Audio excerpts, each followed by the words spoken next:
Guys, এগুলো কার দেশে কি বলে এটা আমরা বলি হচ্ছে হাড়গিলা। তো আপনারা কে কী নামে চেনেন কমেন্টসে জানাবেন অবশ্যই।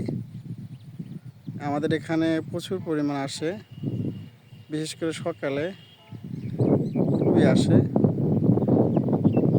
সকাল ছাড়িয়ে গেছে, দেখতে পাচ্ছি এখানে 8-10টা আছে এক জায়গায়। তারা খাবার খেয়ে বসে রয়েছে।